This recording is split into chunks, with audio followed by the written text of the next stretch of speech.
Hi, everybody. It's Dr. Dave Fletcher, and I'm here to talk about the incredible role that a CA has in the production and the use of the insight in the practice. Now, I've had the luxury of using the insight in my practice, and I've had a number of different iterations as far as staff involvement. But the bottom line is whether you're a one staff person or multiple staff office, everybody should have this passion to keep the insight as the hub of the practice. You see, the insight being the hub of the practice means that it's your clinical hub, your reporting hub, and ultimately the marketing hub because the message you put out there becomes so strong. And your staff can and should be part of that entire process.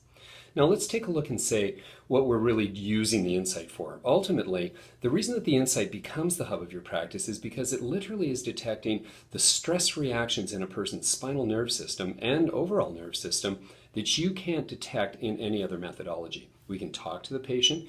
We can begin to have an ongoing conversation about how they feel, what they're experiencing, perhaps all the energy they have, the loss of their emotional tone and everything else. But now we have a chance to measure it. So the idea is to really get your staff invested in this experience that says, no, I really want to talk to the patients and be part of that patient experience, which means that we're taking them on this path towards wellness. So the first part of the roles and responsibility of any staff member is for them to understand how important it is to be part of that process. Now, the next part is to give a level of certainty and excellence in terms of getting a scan, and we have training tools for that. In fact, what we are going to be doing is actually offering a level of certification for your staff so that they feel they have gone through enough training that they have the certainty to capture the scan. And the other thing we want them to do is have enough certainty to know what to say to the patient and, of course, what not to say to the patient. It's just as important. Here's the reality.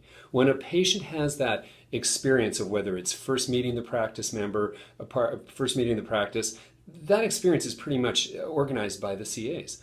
So the CAs have to have the confidence and the certainty to use the certain language. They need to know that this is a reliable and valid piece of technology, that it's not merely a tool that's used to engage the patient. It's really a diagnostic model. So we have to teach them the importance of neurofunctional scanning. And the easiest and best way is keep it simple. So we can start to show our staff and show the staff members how a technology like surface electromyography is so easy to use and so accurate when you get this system and the rhythms down. Same with the thermal, same with the HRV, same with inclinometry, and the same with algometry if you choose to use those last two. You see, what we're aiming to do is get your staff organized around having confidence in the certainty to deliver the core score and the core score plus, but especially the core score, in ways in which they are certain to get the good data, but certain to give the patient enough data that they understand what's going on too. Because we all know that at the end of the day, after the scans or after any diagnostic testing is done, what does the patient do? They look to the person who is doing it and says, "Am I okay?" So we need to have that confidence built into our staff. And so the first purpose of this short video is to remind you how important it is to bring the staff in, and it begins literally on the front desk. And so in the front desk, what we really want to do is usher the patient back in. We might be handing them charts or forms or information to get on their health histories and their stress and wellness perceptions.